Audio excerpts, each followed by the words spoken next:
Hi, boys and girls. This is Mrs. Conway coming to you with a read aloud. So, right now in our building, we've been focusing on the traits of honesty and integrity. So, kind of like our quote this week says, be a good person or do the right thing even when no one is watching.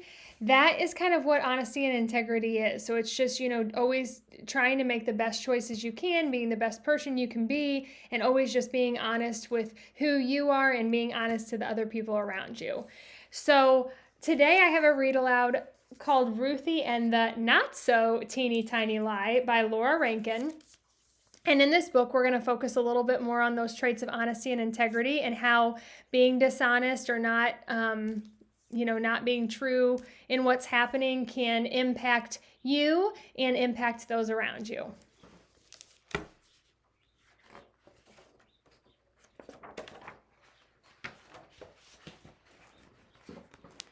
Ruthie loved tiny things. The tinier, the better.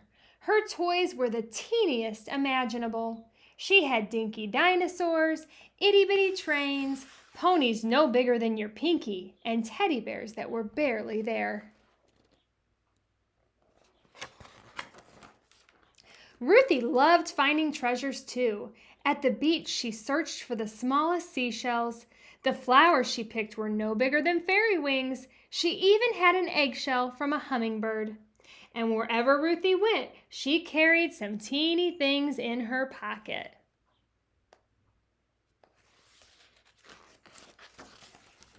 One day at school recess, after jump rope and swings, Ruthie took a turn on the twirling bar. When she landed, she saw something in the grass. It was a little box with a teensy window and an even tinier button on top. She couldn't believe her luck. It was a teeny tiny camera. See it right there? Teeny tiny camera. Ruthie looked through its little window. Then she pressed the button on top to take a picture. Click, just like a real camera. This was absolutely the best thing Ruthie had ever found, and it was hers. Click, click, she tried it out every which way. Say cheese, clouds, click. Say cheese, little bug, click. Say cheese, school, click. Say cheese, Martin, click. But Martin didn't say cheese. Martin said, "Hey, that's my camera."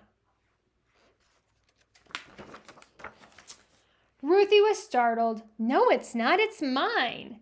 "Give it to me," said Martin. "It's mine." "It's not is too." "No, it's not," shouted Ruthie, and she raced back to class.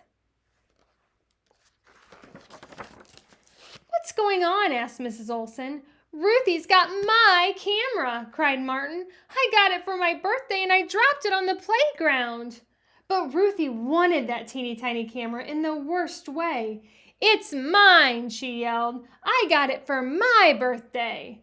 Well, that wasn't true at all. Not one teeny tiny bit.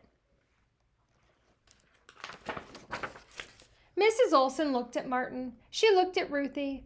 "Goodness, this is a problem," she said. "The camera can't belong to both of you. I'll keep it safe in my desk drawer for now. Let's talk about it again tomorrow." Ruthie's stomach flip-flopped all the rest of the day. She couldn't remember the answer to 2 plus 2. When Mrs. Olson read a story, every word flew straight out the window. The bus ride home took forever. "Hi, Ruthie," said Mama. "How was school?" "Okay," mumbled Ruthie. Dinner was macaroni and cheese, Ruthie's favorite, but she couldn't eat, not one little bit. "Aren't you feeling well?" asked Papa. "I'm not hungry," she said. At bedtime, Ruthie was close to tears.